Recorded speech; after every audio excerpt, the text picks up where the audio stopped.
sărbătorile dragostei, care, iată, vin în câteva zile, pentru că au rămas zile numărate până la ziua îndrăgostiților.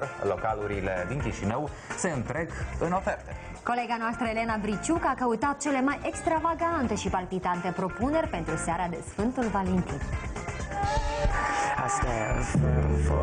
Atmosferă incendiară, cină romantică, cupidoni semi-dezbrăcați. Când vine vorba de sărbătoarea dragostei, imaginația administratorilor localurilor din Chișinău nu are limite. Pe lângă muzică live, meniuri selecte și băuturi incitante, administratorii unui restaurant vin cu o ofertă inedită. Primul cuplu care va face o cerere de căsătorie în acea seară va primi din partea casei o cină gratis. Și dacă tot veni vorba de cine romantice, atunci în alte restaurante bucătarii șefi sunt de neîntrecut. Meniul special pentru îndrăgostiți include piept de rață cu piersici în sos de coacăze, miere și vin, plus o salată fierbinte din 8 feluri de ardei iute pentru cei mai pasionali.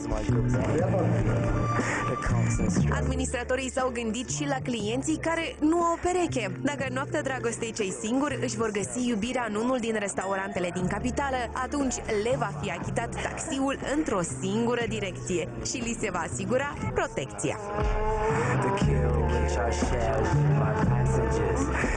Și barmanii ne-au pregătit surprize. Băuturi afrodiziace, îmbrățișări fierbinți, e un cocktail din whisky, suc de lămâie, miere și multă scorțișoară. Flirt ușor e compus din suc de portocale, roșii, rodii și grapefruit, iar pentru un sărut pasional, barmanul amestecă 2 feluri de lichior, suc de portocale și câteva picături picante de tabasco.